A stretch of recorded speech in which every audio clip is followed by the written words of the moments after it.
Pamenu 2006 pavasarį. Mes su bičiuliu ir kolega Valdu Vasiliausku šnekėjomės apie padėtį valstybėje, apie tai, kas vyksta mūsų valstybėje, apie procesus, apie žmonių įtakas ir apie tai, kad vis dėlto ne ta teisėta valdžia, kuri yra renkama žmonių, ne Seimas, ne vyriausybė valdo valstybę ir daro joje vykstantiem procesam didžiausią įtaką.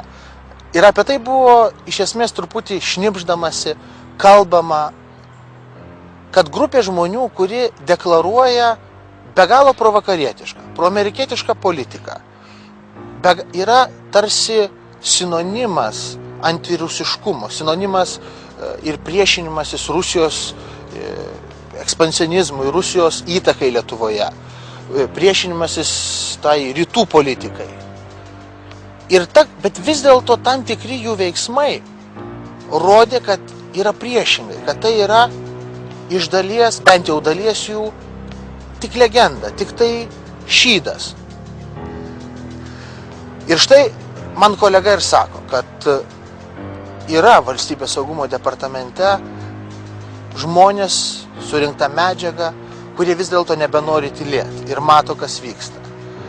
Ir štai Valdas Vasiliauskas sako, rudenį jie ryšis kalbėti.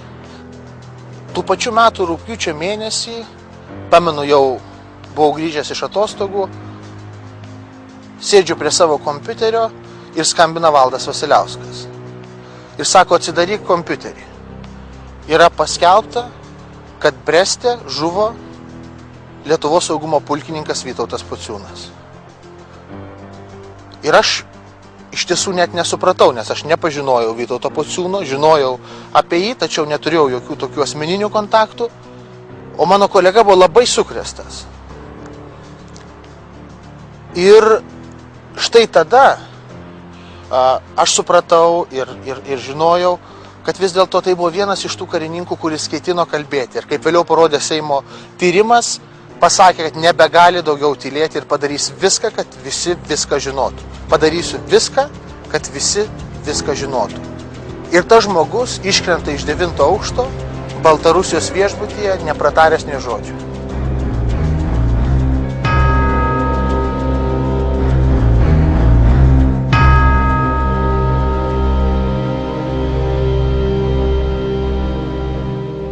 Visų pirma, man atrodo, ir per šią Seimo kadenciją, kaip be ko neveiktų iš šono stebintys, ir ko gero per visą dabar 19 metų atkurtos Lietuvos nepriklausomybės istoriją, parlamentarizmo istoriją, be ne pirmą kartą oficialų žmonės, o mūsų komitetui buvo oficialiai pavesta viso Lietuvos Respublikos Seimo, atlikti spec tarnybos Valstybės saugumo departamento parlamentinį tyrimą.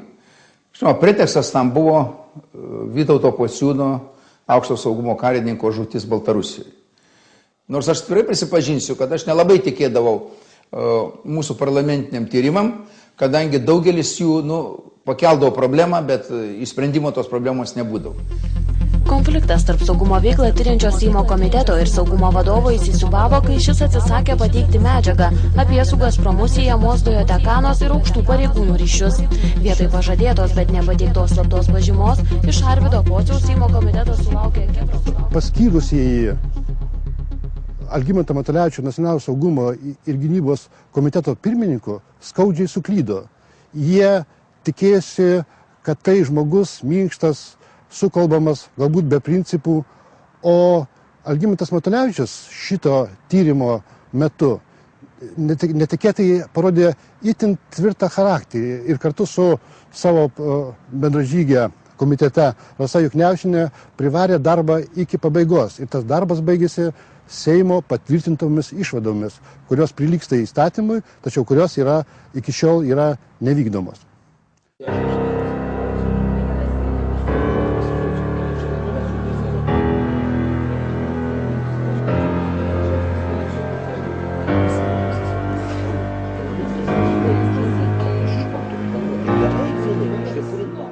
Šiandien noriu labai kategoriškai pasakyti, kad mūsų komitetas iš tikrųjų nustatė visas Vytauto Pociūno išsiuntimo aplinkybės į Baltarusiją ir įvertinant visą medžiagą, ir slaptą, ir įslaptintą, ir rašytinę, ir viešąją netgi medžiagą, mes viską turim vertinti, taip yra ir spec tarnybose daroma, mes priėjom išvados, ir praktiškai vieningos išvados, kad iš tikrųjų tokio aukšto rango karininką išsiųsti į Baltarusiją į 5 žmonių konsulatą nebuvo jokio reikalo ir buvo vienintelis tik reikalas, kad jo vadovai norėjo su juo susidoroti. Tai yra jį patraukti iš Lietuvos nuo jo pakankamai rimtų tyrimų, kuriuos jis atliko čia Lietuvoje, apie ką yra nemažai paskelbta spaudoje. Esu įsitikinęs, kad nebuvo jokio ten išmetimo ar prievartinio skirimo jo kur nors. Turėjau progos pakalbėti ir man jis tada užsiminė, kad nori išvažiuoti. Dar anksčiau apie norą išvažiuoti, jo norą išvažiuoti, man kalbėjo konsulų Rimkus. Jis mane dėksta. Tik tai vieną galiu pasakyti, kad ir Pocius, ir visi kiti akivaizdžiai melavo, kad Pociūnas prašėsi pats išvažiuoti, kad jisai nenorėjo, kad dar kažką tai. Akivaizdžiai, aš su Vytautu bendravau mėnesį iki jo žūties, jisai tikrai labai skundėsi, godėsi, kad jį tenais ištrėmė, kad jisai norėtų dirbti ir taip toliau, ir taip toliau.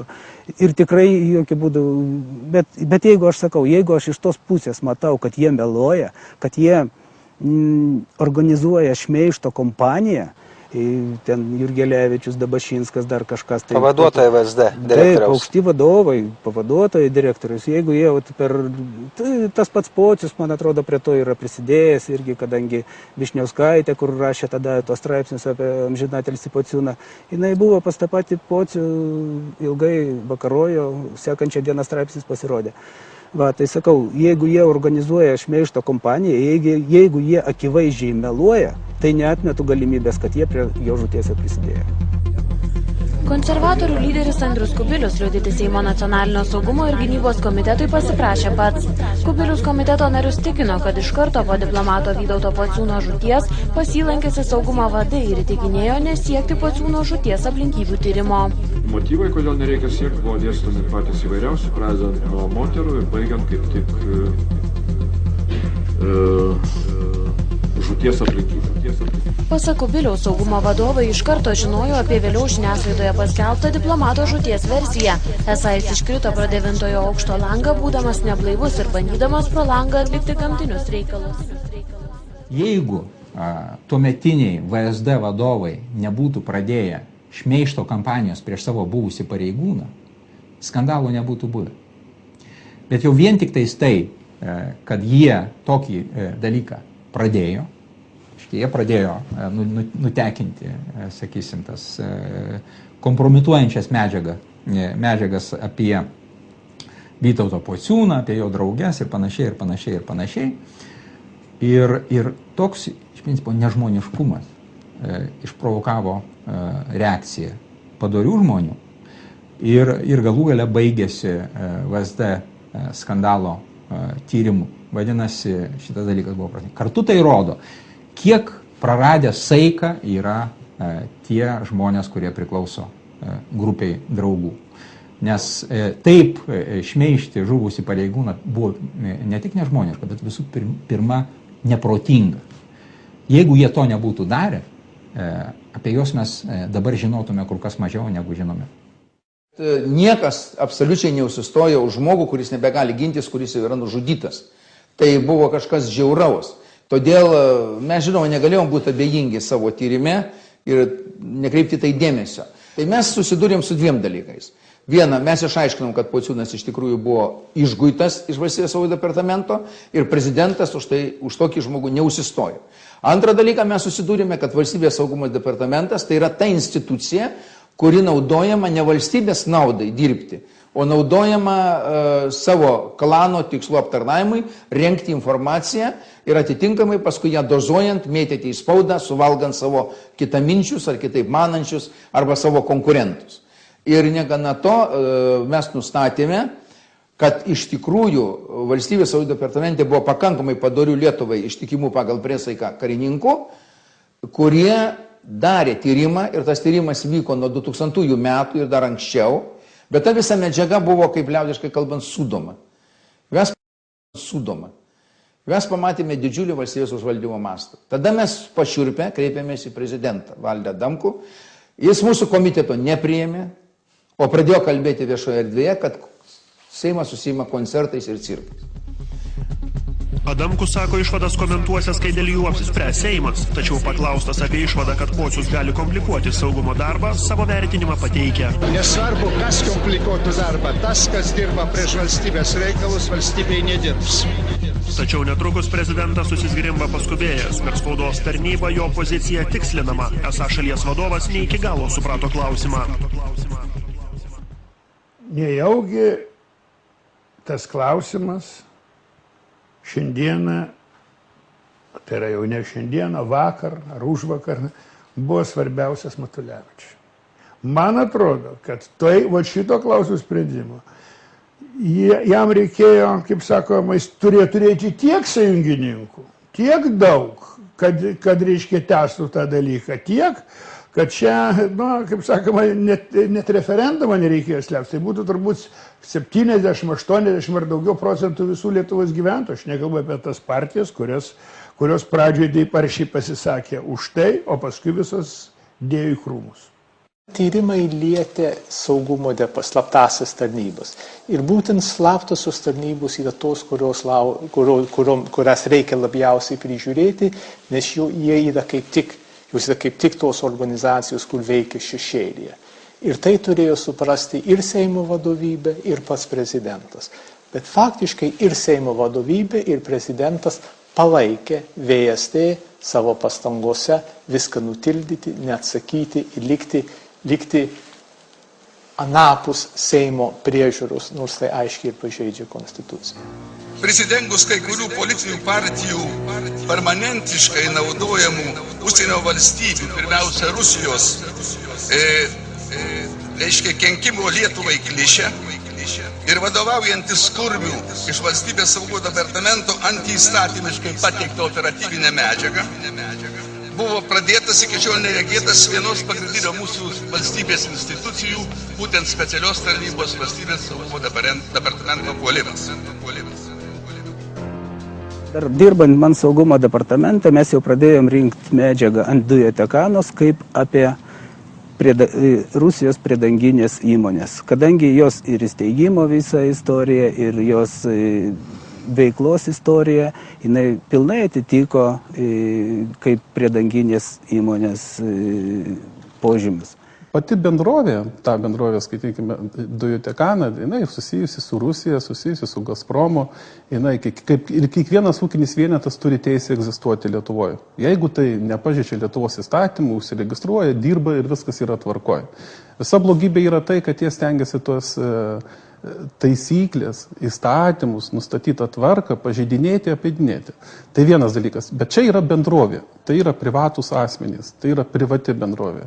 Mes daugiau kreipiame dėmesį į valstybės tarnautojus, kurie turi savo teises ir pareigas ir uždavinius ir tikslus, į kurie turėtų dirbti valstybė. Tai yra mūsų visuomenė. Bet jie dirba ne valstybė, o kaip tik padeda tenkinti tos bendrovės interesus, o tai reiškia interesus tų pačių Gazpromo, tai įvairių projektų įgyvendinimui, strateginių projektų, energetiniam sektoriu įgyvendinimui. Va štai mums šitas dalykas kėlė didžiausią problemą. Ir kada mes stebėjom, mes užšiopėm tuos valstybės tarnautojus. Ir vieni iš tų valstybės tarnautojų, aš negaliu teikti dabar, kadangi žinau, kad jau galiu sulaukti daug teismų ir gali mane nubausti didelėm sumom, bet galimai mūsų akiratį pakliuvo mūsų pačios saugumo departamentų žmonės, tai kai kurie iš jų vadovų, jų ryšiai. Tai kaip jie gali leisti atlikti tyrimą mums toliau. Jie pradėjo tyrimą prieš mus, prieš 3 žmonės, tai Damulį, Beliauską ir mane, ir kada vis tiek mes dirbom, jie galų gale priėmė sprendimą nušalinti, o paskui visiškai atsisakyti. Jie sudarė specialią komisiją, kuri tyrė, ar mes teisingai tyrėm tą bylą. O komisijos vadovas, Dainius Dabašinskas, buvo tos komisijos vadovas, kuris galimai ir buvo patekęs į mūsų tą akiratį.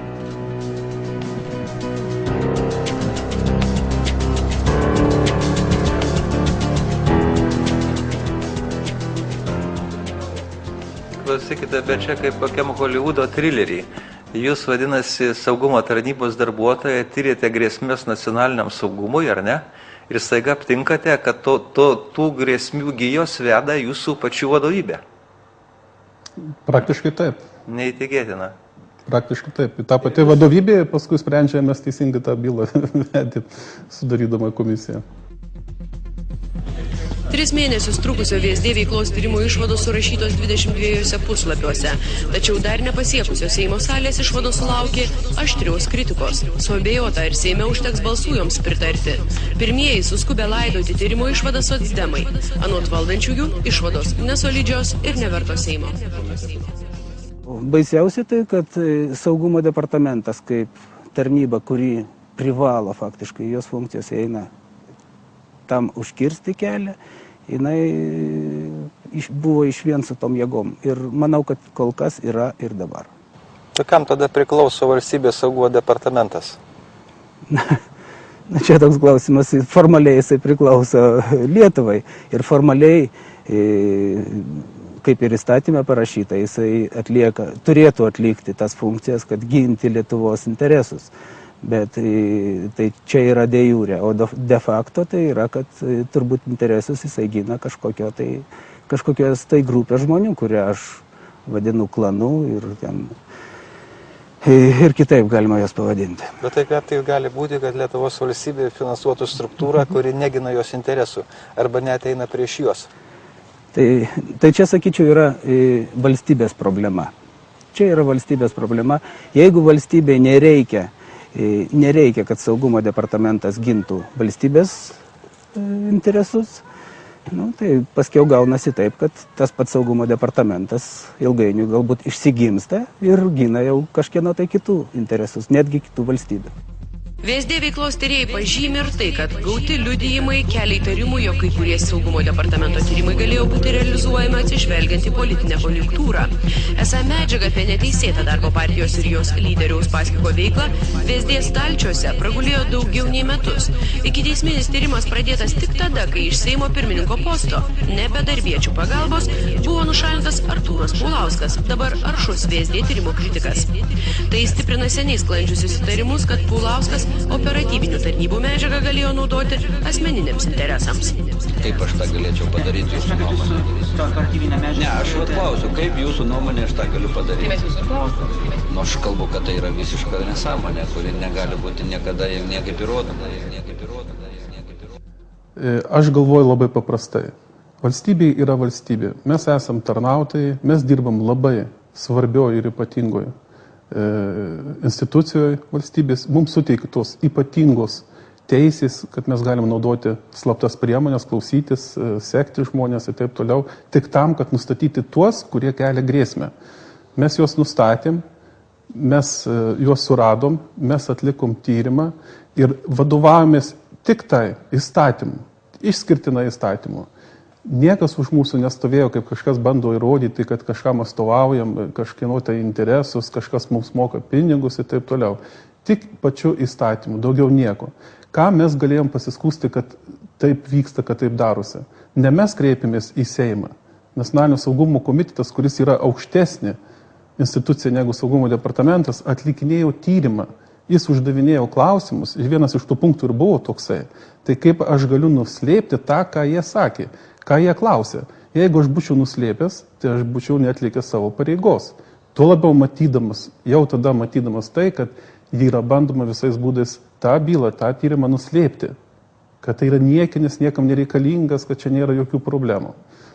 Aš tuo atveju, jeigu nebūčiau kalbėjęs, būčiau padaręs didelį nusižengimą. Aš manau, kad tai mano pareiga ir tą priesaiką, kurią aš daviau valstybei, tėvynei, aš jos laikiausi.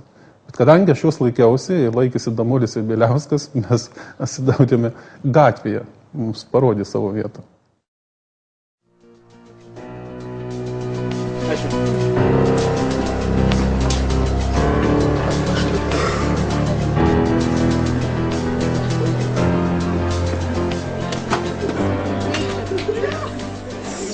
Įvykiai vystėsi labai įdomiai.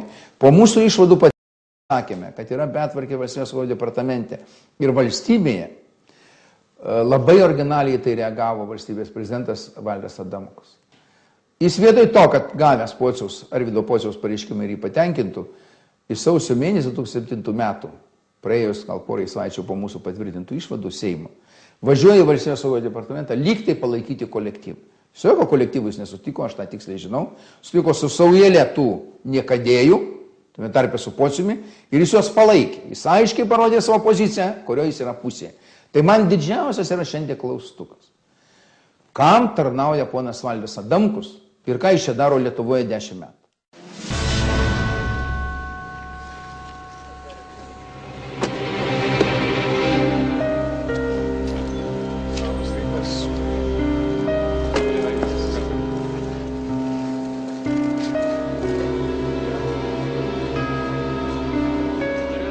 Jeigu jisai nenori jam bjauru ir žemą susitikti su Damuliu Brazuliu Bieliausku, tai Nacionalinio saugumo komitetas prašėsi. Aš labai puikiai prisimenu, oficialiai, viešai ir visai kitaip, priimkit, mes pasakysim.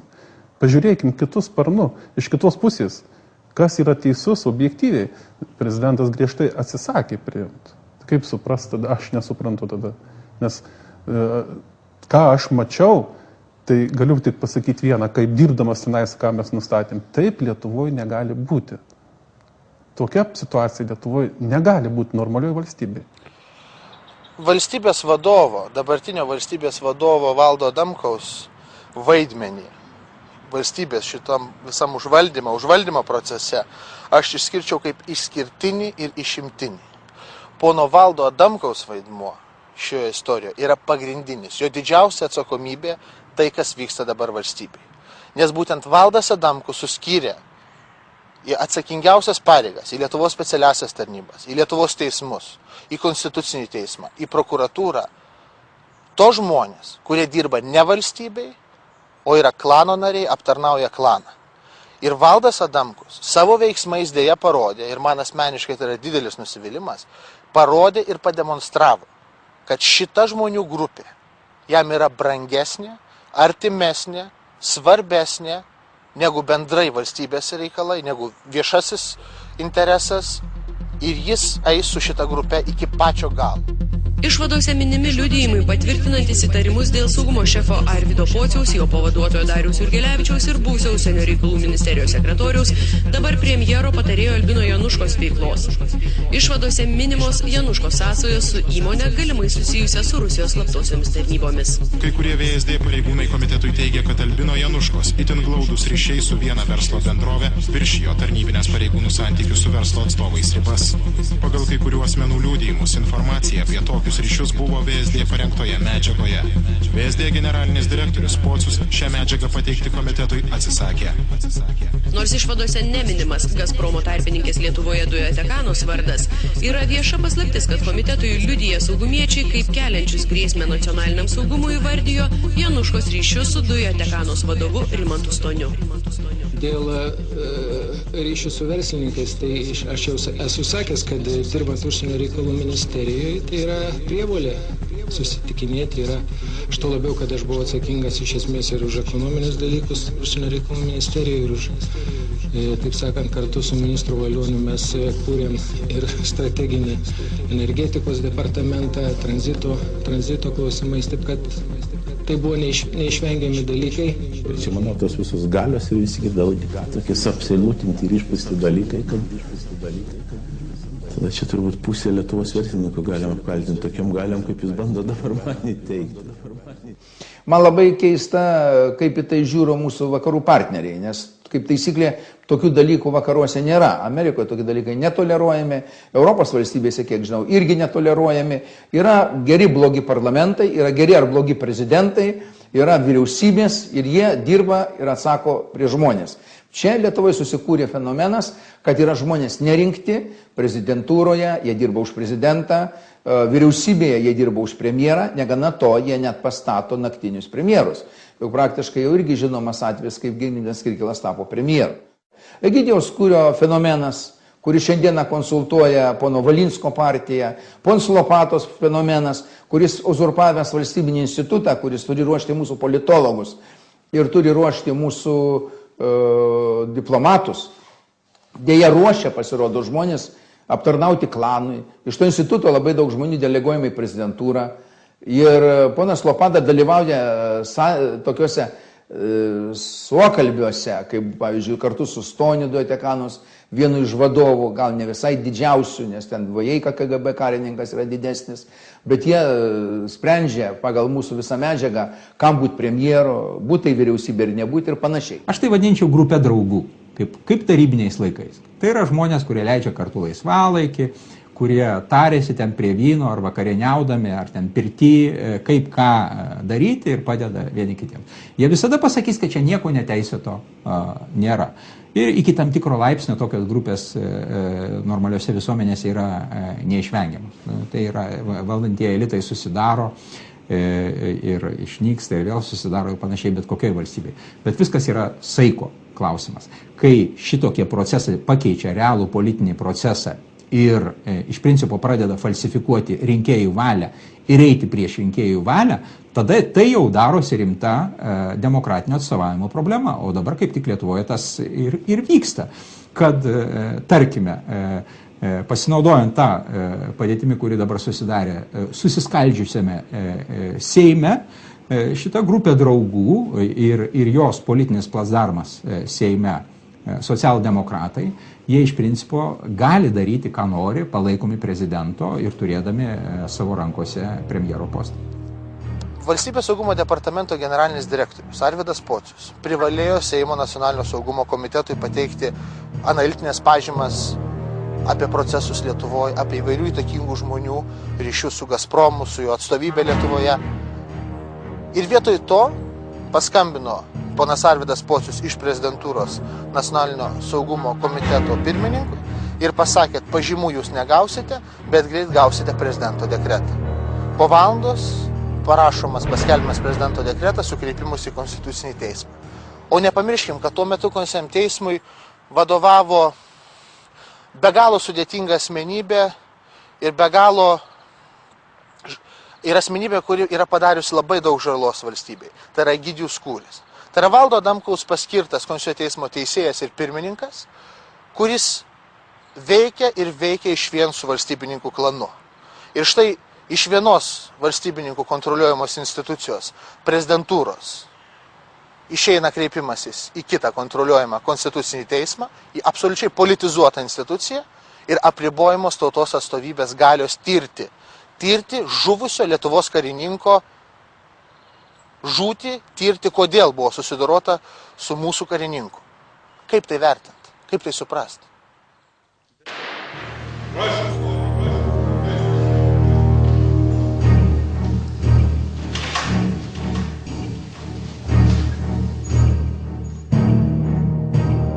Tai kas galvojo, kad po Konstitucinio teismo išaiškino, mes aplamai suvieniojame meškeres ir nieko nedarysime.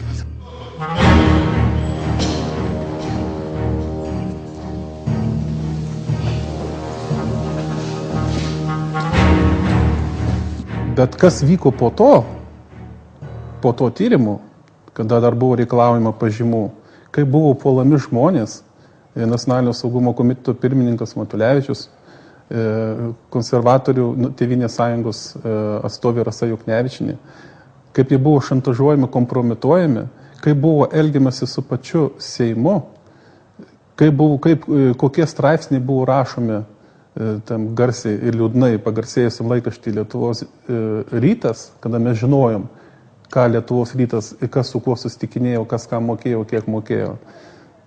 Tai iškreipta informacija žmonėms pateikinėjo. Tai vien tik šito užtenka tam, kad suprastume, kad vyksta iš tikrųjų valstybėje labai blogi dalykai. Valstybė praktiškai yra užimta, užvaldyta grupės asmenų, kurie kaip valstybė, nepriklausoma nuo politinių vėjų, nuo įtakų, kas valdžioj, vieni ar kiti, jie vis tiek valdo, nes sprendimus priima jie. Tarp kitko, aš gavau labai rimtą informaciją tyrimo metu, kad su manim galvojama susidoroti ir fiziškai. Paskui buvo metama KGB korta, bet jie matyt nesuprato, kad aš negaliu eiti į kompromisus tokius, kokius negaliu eiti. Aš ėjau į tam tikrus kompromisus, bet suprantate, ką aš supratau. Pareigūnų surinktos medžiagos. Faktiškai tokį kaltinimą galėtų padaryti tik Bananos Respublikoje koks nors papulkininkis, atėjęs, išdrošęs, pagrasinęs Seimui. Kas atsitiko? Normalioj vakaruose šitoks dalykas nebūtų praėjęs, būtų išreikalavę, kad Pocius iš viso saugumietis nekalba, saugumietis, nesvarbu koks aukštas, nekalba visam Seimui iš tribūnus, geriausio atveju galėtų kalbėti komitetui. Bet gerai, štai yra Lietuvos taisyklės, tai leidžiama. Bet po tokios kalbos, kai jis faktiškai grasino ir šantažavo vienam Seimo nariui, jis grasino ir šantažavo visam Seimui. Ir Seimas nereagavo. Jie būtų turėjęs tą pačią dieną atleisti Pocių iš pareigų, paleisti jo pavaduotojus ir pareikalauti ir įvesti kažkokią tvarką, kad šitoks įvykis nepasikartotų. O jei prisiminant, kas įvyko, tai kažkaip Seimas pasimetė, Pocius nebuvo atstatydintas, kitą dieną, kai gal būtų buvę laiko atsipeikėti, vėl niekas neįvyko. Ir baigėsi tuo, kad jau turime tokį pavyzdį, kad saugumietis gali grasinti Seimui, tuo būdu Seimui mesdamas iššūkį, o Seimas į visą tai žiūri pro pirštus. Seimo nacionalinio saugumo ir gynybos komiteto pirmininkas saugumo patalpas po 5 valandas trukusio komisijos posėdžio paliko šypsodamasis. Saugumo vadovo Arvydo Pociaus jam viešai mesti kaltinimai subliuško. Liustracijos komisija vieningai nusprendė, kad Matulevičius nebendradarbiavo su KGB. Pasak liustracijos komisijos pirmininkės, saugumas nepateikė jokių Matulevičiui mestus kaltinimus patvirtinančių dokumentų. VSD tyrimas pirmiausia parodė tikrąją žmonių vertę, parodė tikrai jų veidą. Mat ir Vytautas Pociūnas buvo tas dorovinis matas, šalia kurio atsistovęs žmogus, parodo tikrąją savo vertę, savo dorovinį ūgį. Ir vieni didžiavyriai Lietuvos staiga sumažėjo per šitą tyrimą, kaip pavyzdžiui Respublikos prezidentas Valdas Adamkus, o kiti netikėtai išaugo, kaip kontražvalgybos karininkai Vytautas Damulis ir Kastytis Braziulis. Tarp tų netikėtai išaugusių be abejo yra ir Seimo nacionalinio saugumo ir gynybos komiteto pirmininkas Algimantas Matulevičius. Be abejo, jau buvęs pirmininkas, nes visi šioje istorijoje tikrieji herojai yra buvę, kaip ir buvęs saugumo pulkininkas Vytautas Pociūnas, kuris irgi pirmas pabandė pasipriešinti šitam valstybininkų klanui, kuris iš tikrųjų yra neokomunistų kagabistinis klanas ir kurio vėliava yra tapęs Albinas Januška. Po Vytauto Pociūno žūties Januška buvo minimas kaip vienas iš saugumo karininko išsiuntimo į Baltarusiją iniciatorių. Apie įtaką užsienio reikalų ministerijai ir saugumui Januška kalba su ironija. Mūsų valstybei įtaką daro turbūt dalis žmonių, kurie turi įtaką iš rytų, dalis turbūt žmonių, kurie ufonautų, kurie turi įtaką iš kosmoso ir dar yra žmonių dalis, kurie bando, tik mažėjantį, kurie bando suvokti racionaliai situaciją ir blaiviai įvertinti tai, kas vyksta. Aš sakau, nenorėčiau labai daug kalbėti apie tą, kaip jūs klausėte, apie tą Albiną, kadangi medžiagoj jisai yra pateiktas Seimo nacionalinio saugumo ir gynybos komitetui, jis yra pateiktas, žinomas, sakyčiau, tai yra pilkasis mūsų valstybės kardinolas, aš taip įvardinčiau, kuris turi labai didelį įtaką, bet yra labai mažai matomas. Ir dedu ir dėsiu visas pastangas, kad jisai būtų kuo daugiau išviešintas. Neoficialiomis žiniomis esama telefoninio įrašo, kuriame Stonys pokalbyje su rusakalbiu pašnekovu užtikrina, kad jo žodžiais berniukai reikalus suka gerą linkme. Esą prezidentūroje viskas gerai, o užsienio reikalų ministerijoje gerai kaip niekada. Spėjama, jog berniukai reiškia Janušką ir Jurgelevičių. Kodėl mūsų tas didžiulis juodas darbas padarytas vardant valstybės, kuris nedavė ne man, ne Rasai Juknevičiui, ne Smetonai, ne Kašėtai, ne galų gale Rimantui Bašiui ar Kšanienė, nors jie vėliau paskui jau nuėjo prieš mane, bet iš pradžių nors palaikė sunkiu metu, ne Pečeliūnui, kas dar ten balsavo už. Atrodo, visus išvardinau. Aš nenoriu savo tų nuopilnų pasimti. Gal vienintis mano nuopilnas, kad aš sugebėjau suburti labai skirtingų žmonės, labai įvairias asmenybės, labai galbūt kartais kontroversiškas, bet vienam tikslui. Tos betvarkės išaiškinimui ir sutvarkymui. Bet įsivaizduojat, kas įvyko? Įvyko vienas elementarus paprastas dalykas. Valstybės vadovai, pradedant prezidentu Valdu Adamkui, pradėjo ignoruoti visą šitą dalyką ir po šiai dienai ignoruoja, lyg nieko neatsitiko. Valdas Adamkus ir dabar dar netlikęs savo paskutinės priedermės žuvusiam už Lietuvos laisvę pulkininkui Vytautui Pociūnui. Tai yra, pagal Seimo patvirtintas išvadas, jis neatleido iš pareigų Valstybės saugumo departamento generalinio direktoriaus pavaduotojų Dainiaus Dabašinsko ir Dariaus Jurgelevičiaus, kurie organizavo Vytauto Pociūno tremtį į Baltarusiją ir kurie organizavo jo šmeižto kompaniją po mirties.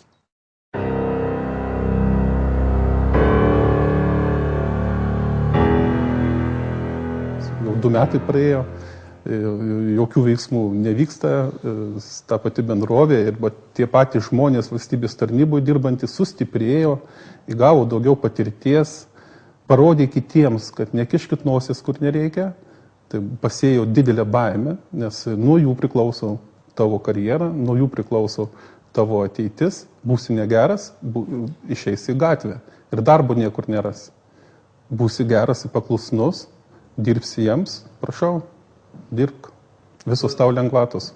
Sakau, ant kiek tos jėgos yra stiprios, ant kiek jos dabar dar turi toj valstybėje įtaką ir savo jėgą, kad sugebėjo tai užslopinti, skandalas praėjo ir dabar jų vienintelis tikslas yra, kad atgarsiai apie tai, jie kuo toliau, to mažiau būtų ir kad visa tai nutiltų. Ir netgi girdėjau, skaičiau, atrodo, internete, kad saugumo departamentas nori išsireikalauti iš Seimo šitą surinktą medžiagą. Tai tikslas, man atrodo, saugumo departamento tikslas būtų tik tai vienas - tą medžiagą paslėpti, tam, kad jos daugiau niekas neiškeltų į viešumą. Ir viskas, ir apie tai pamiršti. O ko jūs dabar dirbate? Aš vairuoju automobilį, vairuoju taksi automobilį. Teikiu žmonėm paslaugą ir nemanau, kad šitas darbas yra negarbingas. Aš įsitikinęs, kad kiekvienas darbas yra garbingas ir reikia tik tai sąžiningai atlikti. Tas žmogus, Lietuvos kontražvalgybos vadovas, sėdė prie taksi vairo po to, kai jis paliudijo Lietuvos Seimui.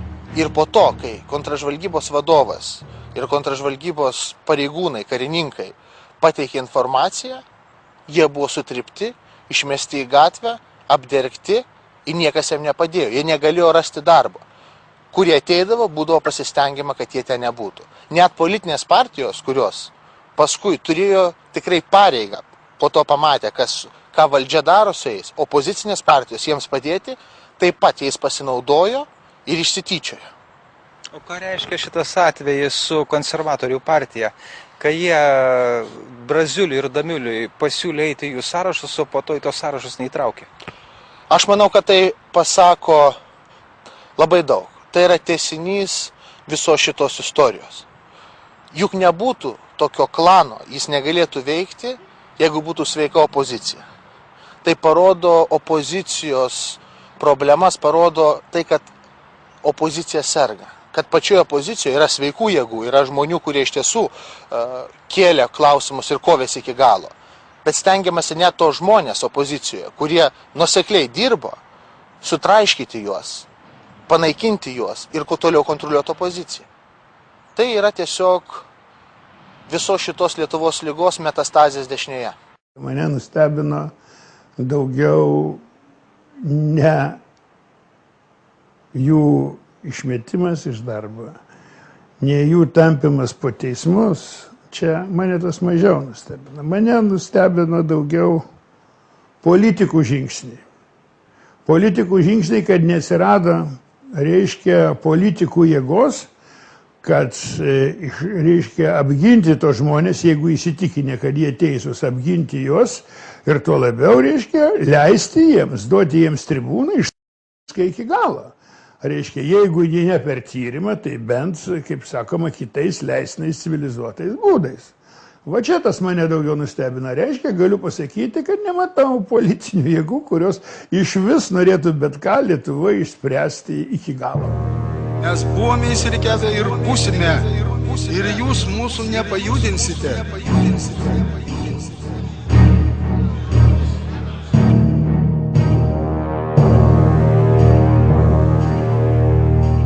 Na, galime palyginti kiekvieno žmogų ir jo darbą su kuo kitu. Šitas Nacionalinio saugumo gynybos komiteto atliktas tyrimas lygintinas pirmiausia su Gedimino Kirkilo paskirtos komisijos Vytauto Pociūno žūties aplinkybėms tirti rezultatais. Šiai komisijai Kirkilo vadovavo iškilus konservatorių lyderis Vytautas Ališauskas. Į tą komisiją įėjo daugybė autoritetų, tokių kaip Vytautas Landsbergis. Ir šita komisija iš tikrųjų virto Vytauto Pociūno žūties aplinkybėms nuslėpti komisiją. Ir už šią puikiai atliktą užduotį Vytautas Ališauskas buvo apdovanotas ambasadoriaus postu prie Šventojo sosto Vatikane. O Algimantas Matulevičius už savo atliktą darbą buvo žeminamas, puolamas valstybininkų spaudoje, niekinamas prezidento Valdo Adamkaus, kai jis atsisakė priimti tautos atstovus prezidentūroje ir galiausiai, aišku, buvo nuverstas. Šitoje istorijoje Valdas Adamkus apdovanoja herojus tik po mirties, kaip ir Vytautą Pociūną. Todėl man belieka pasidžiaugti, kad Algimantas Matulevičius išvengė Valdo Adamkaus ordino.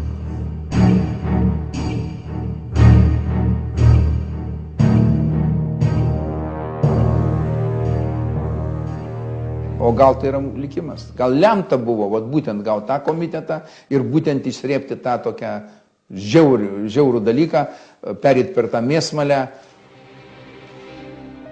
Čia gal ir norėtųsi padėti daug taškį. Tame man matyti yra žmogaus paskirtis, kad tu jautiesi žmogumi, o ne gyvuliu. Aš įsivaizduoju, kad prieš 5 metus panašioje situacijoje tai VSD skandalo apskritai nebūtų buvę. Ir jau vien tik tai, kad jisai įvyko ir kad žmonės jį prisimena ir kad jo nepavyko užslopinti, rodo, kad ta pergalė yra piro pergalė. Ir kitas dalykas, artėja rinkimai ir kai prieš metai, 2 metai iki rinkimų valdančioji klasė ir konkrečiai pagrindinė valdančioji partija, socialdemokratai, visiškai praranda saiką ir kulminacija šitos veiklos jau už VSD skandalo ribų, tai yra Leo LT, tai ką Raimundas Kuodis vadina afera, tai yra saiko praradimas, kuris atsirūks per rinkimus. Ir vienintelis dalykas, kuris gali išspręsti šitą klausimą, tai yra rinkimai, kuriuose laimės kažkokios jėgos, kurios bent kiek aplaužys ir sutramdys šitą neformalią grupę draugų.